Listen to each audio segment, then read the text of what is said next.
ഇന്നത്തെ എപ്പിസോഡിൽ അങ്ങനെ രേവതി പറയാണ്, ഞാൻ പറയുന്നത് നിനക്കും മനസ്സിലാവില്ല, നീ പറയുന്നത് എനിക്കും മനസ്സിലാവില്ല, നീ വിളിച്ചപ്പോൾ ഞാൻ വരാൻ പാടില്ലായിരുന്നു എന്നൊക്കെ പറഞ്ഞിട്ട് രേവതി അവിടെ നിന്ന് വർഷേനെ അവിടെ ആക്കിയിട്ട് പോവുകയാണ് കേട്ടോ. അപ്പോൾ രേവതിയുടെ പിന്നാലെ ചേച്ചി ചേച്ചി എന്ന് വിളിച്ചിട്ട് വർഷ ഓടി വരികയാണ് പുറത്തേക്ക്. അപ്പോഴത്തേനും രേവതി പോയിട്ടുണ്ടാവും. അങ്ങനെ ഇയാളെ വർഷേനെ കത്ത് അയാൾ അവിടെ നിൽക്കുന്നുണ്ടാവും. അപ്പോൾ വർഷേനെ കാണുമ്പോൾ തന്നെ പറയും, ഇനി നീ എന്നെയും പറ്റിച്ച് പോയതല്ലേ, ഇനി നീ വീടിന് പുറത്തേക്കും കൂടി ഇറങ്ങില്ല, നിൻ്റെ ഈ സുഖജീവിതമൊക്കെ കഴിയാൻ പോവുക എന്നൊക്കെ പറഞ്ഞിട്ട് ഇങ്ങനെ കാണിച്ചു കൊടുക്കുകയാണ് കേട്ടോ ഈ ആസിഡ്. അപ്പോൾ വർഷയ്ക്ക് ആകെ പേടിയാവും. അതിന് വർഷ പറയും, അങ്ങനെയൊന്നും ചെയ്യരുത്, പ്ലീസ് ഡോണ്ട് ഡു എന്നൊക്കെ പറയും.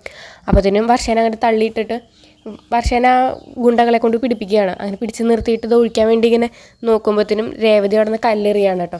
അങ്ങനെ കല്ലെറിഞ്ഞിട്ട് ആ കൂടെയുള്ള രണ്ടുപേരും ഓടിപ്പോവാണ്.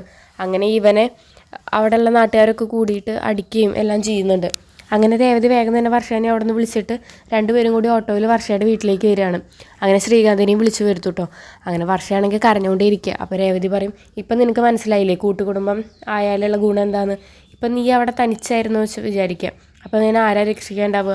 ഒരു കൂട്ടുകുടുംബം ആകുമ്പോൾ നിന്നെ നോക്കാനും സംരക്ഷിക്കാനും കുറേ ആളുകളുണ്ടാവും. അത് നീ മനസ്സിലാക്കാത്തത് നിൻ്റെ കുഴപ്പം എന്നൊക്കെ ഇങ്ങനെ പറയും കേട്ടോ. അതൊക്കെയാണ് ഇന്നത്തെ ഒരു എപ്പിസോഡിൽ.